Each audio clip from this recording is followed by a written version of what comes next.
Is this system that gives us our currency fair, honest, and just?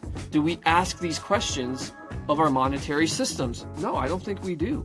Do the central banks of the world open up their Bibles and go to Deuteronomy and say, "What saith the Lord about monetary policy?"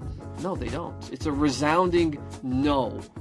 Welcome to the first edition of the Bible and Bitcoin podcast. I am your host, Alin Armstrong, aka Pastor Coin, and today we're talking about the Bible, Bitcoin, and the future of Christianity. Now, there is undeniably a connection between money and morality. We all know that. I've been talking about this for a few years now, but even more importantly, there is an undeniable connection between money and our minds. Now think about your thoughts for a moment with me. How much do you suppose you think about money? One study reported by NBC News on September 9th, 2015, that the average American spends about 30%, that's right, 30% of their waking life thinking about money. Well, I do find that statistic interesting because if you survey the parables of Jesus, somewhere between 25 to 30% of the parables of our Lord Jesus Christ use money or economics or the language of economics to help us better understand eternal truths. Now, it's almost, look, maybe I'm just in left field here, but it's almost as if God knows what you think and worry about the most. Now, despite all the time we spend thinking about money, the irony is we don't stop to actually think about money, if you catch my drift. That is, we don't really stop to contemplate what money is. We worry about paying the bills, getting a job, building our businesses, advancing our careers. But for what? Why do we do all these things? For money? A thing that the vast majority of us can't even define? Now, imagine spending all your life's energy to earn something without stopping to examine that thing if it's even worth earning. Complete madness. Now, this has massive spiritual consequences because not all money is created equal. Whether we realize it or not, the money we earn affects our choices at a subconscious and, dare I say, even spiritual level. Now, some of you might be thinking, oh, come on, it's just money. Sure, but is it? If it's just this neutral thing, if the money we use is of no consequence, then why has God given us clear guidelines about the fundamental characteristics of what righteous financial transactions should be like? Look, the reality is God is not silent on the issue, and for good reason. Deuteronomy chapter 25, verses 13 to 16 put it this way. Now, listen carefully to the words of the Lord in Deuteronomy 25 here. Listen to what God has for us. He says, "You shall not have in your bag two kinds of weights, a large and a small. You shall not have in your house two kinds of measures, a large and a small. A full and fair weight you shall have, a full and fair measure you shall have, that your days may be long in the land that the Lord your God is giving you. For all who do such things, all who act dishonestly," listen, "all who act dishonestly are an abomination to the Lord your God." Wow. The common thread throughout this whole passage is one of equality, fairness, honesty, balance, shalom. Many of us read this and think, okay, don't steal, be honest in finances, and we move on. But we need to pump the brakes here for a second and think in terms of first principles. Is the system of money we have, that is dollars, if you're in America or wherever, your fiat currency, is this system that gives us our currency fair, honest, and just? Do we ask these questions of our monetary systems? No, I don't think we do. Does the dollar, the fiat monetary network, does it abide by this law in its policies? Do the central banks of the world open up their Bibles and go to Deuteronomy and say, "What saith the Lord about monetary policy?" No, they don't. It's a resounding no. The Bible and Bitcoin podcast is sponsored by Bitcoin Well. Bitcoin Well is a Bitcoin-only exchange. It's non-custodial, so you don't have to trust them with your Bitcoin. It's feature-rich and always improving. They have a Christian CEO and are an all-around amazing place to get your Bitcoin. To get started, go to bitcoinwell.com/pastorcoin and start stacking today. Fiat money is what I like to call political slave coin. It's nothing more than political currency units. It is not a system that functions on the law of sowing and reaping. Instead, it is a counterfeit creation system.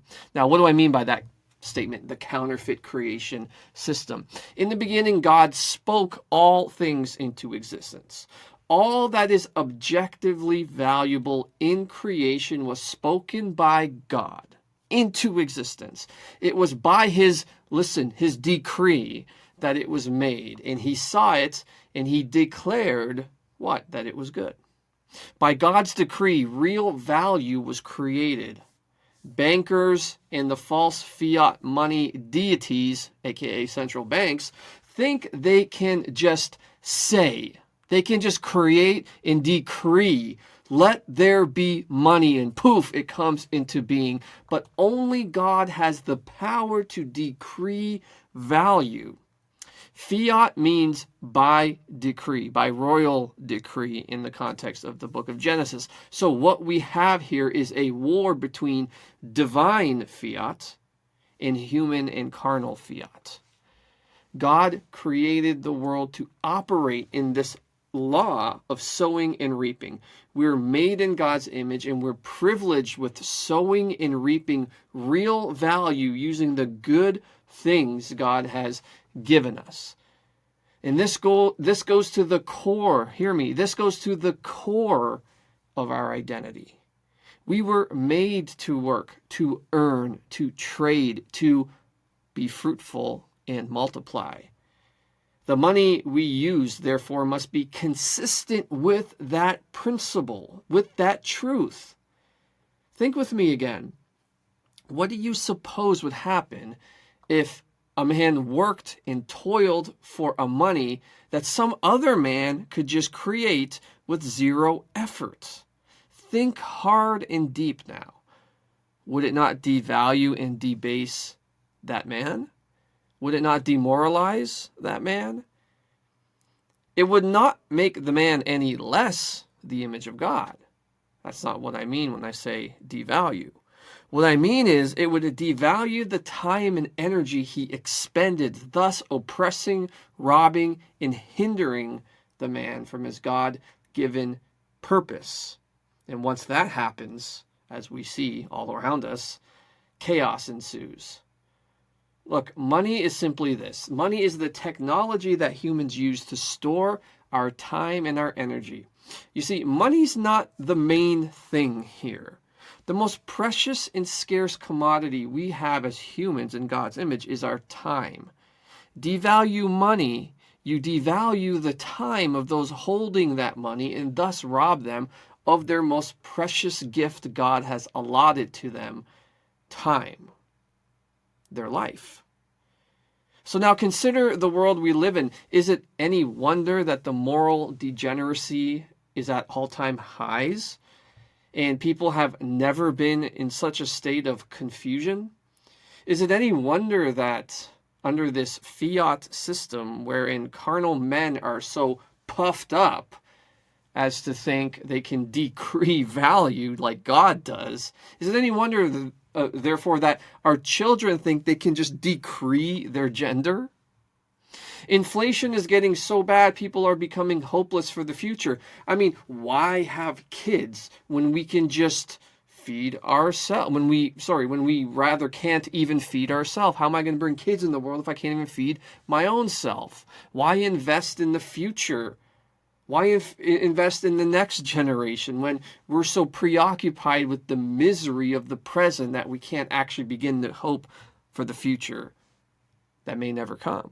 Your family, your nation, and your world needs strong men.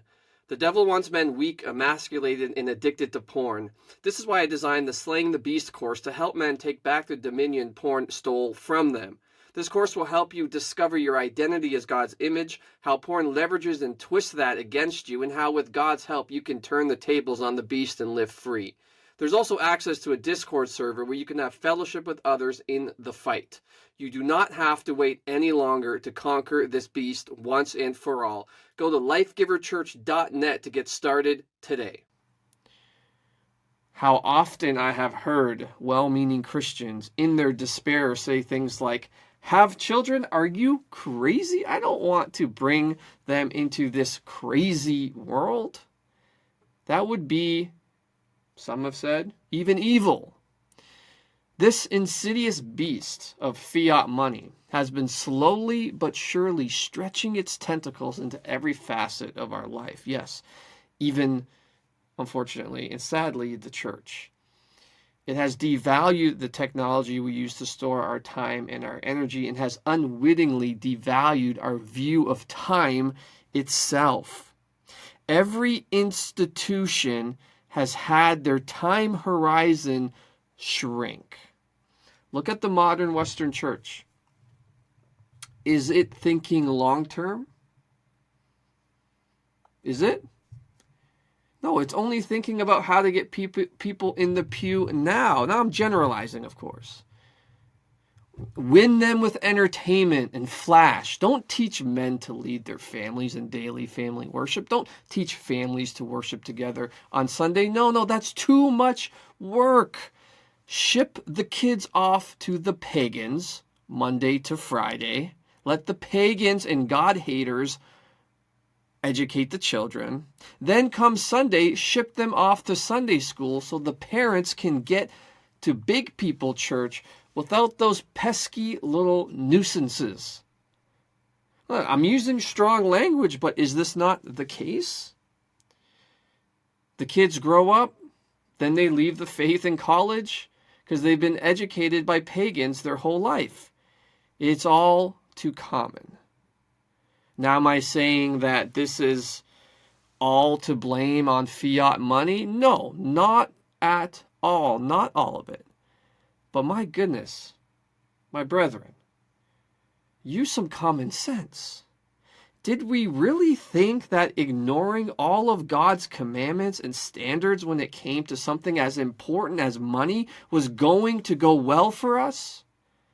Do we really think spurning God in the area of economics and money was not going to have a catastrophic ripple effects? You say, it's not because of fiat money that we see this degradation. It's because we have forsaken God. And I say, exactly. We see this degradation precisely because we have forsaken God and not what? Obeyed his clear word about money. Fiat money falls into this category. So what does Bitcoin have to do with the future of Christianity, you might be asking? Well, it's not so much Bitcoin, but the incentives that a sound God-honoring money would reorient our minds to. Bitcoin is the most sound money humans have ever had. It can't be inflated. There will only ever be 21 million Bitcoins. It is not easily created. It takes real world energy input with real tangible computer hardware to mine these Bitcoins into existence and keep the network going. And maybe most importantly, it's decentralized. It's separating money from the state. And what makes up the state? Human beings, sinful human beings. Bitcoin is rules without rulers. It is scarce digital money outside the control of sinful governments. Imagine if you could work hard and save enough money that no government controlled, that was inflation-proof, censorship-resistant, and that you could take with you anywhere you wanted with no permission. How would that collectively change the incentive structure and mindset of people? Would this cure every societal ill? No, of course not. But think of it this way. Would humanity repenting from fiat money, which is inherently a system of fraud, repenting to a money that was sound and honored God's standards of honesty and righteousness, would that be better for humanity or worse for humanity? I'm just going to let you think on that. I'm going to give you a second. Better or worse? It's not rocket scientist. It's not rocket science. Bitcoin has not changed my mind. I believed the Bible before Bitcoin.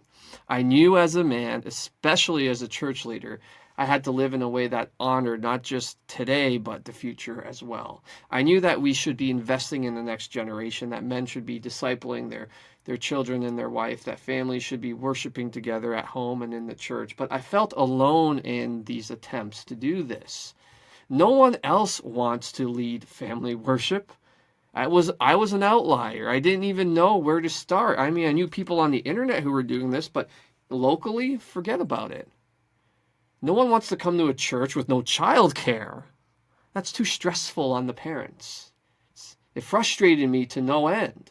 Like everyone thought raising a godly family and fighting the degeneracy of Satan in our society was going to be easy peasy. Like we can just take out Satan's attempts here with Sunday school and, games for the kids at youth. What Bitcoin has done, though, has fixed the money problem and propelled me into what's called a low time preference lifestyle, and done so with more vigor. This is what this podcast exists for. Not really about Bitcoin. It exists to help us come on this journey into this uncharted territory of low time preference Christianity, which really is just the OG of Christianity. It's just Christianity. What does it look like to serve Jesus with your great grandkids that you will never meet on your mind? What does economics look like? Savings, marriage, parenting, church, education, and on we will go. It's time to revive a low time preference Christianity, a Christianity that thinks of legacy, a Christianity that's not focused and obsessed on the now, a Christianity that does not have attached to it consumerism, a Christianity with eternity on the outlook. Because Christianity, my friends, is the most low time preference worldview there is. Our time preference is infinity. So come on me with this journey of low time preference Christianity and do the thing today that will bless your great grandchildren even tomorrow. And we trust that the Lord is going to do that by His grace and in His power. Thank you for listening to the first episode of the Bible and Bitcoin podcast. I'm your host, Alin Armstrong, aka Pastor Coin. I hope it was a blessing to you. If it was a blessing to you, please like, share, subscribe, follow wherever you're watching or listening to this. It helps us tremendously get this important word out. Thank you all, and God bless. I wrote The Bible and Bitcoin for you, Bible-believing Christian, and in it I lay out the biblical basis for what money is, why our current fiat monetary system is ungodly, and how Bitcoin is the best and most viable, biblically compliant replacement for government fiat money.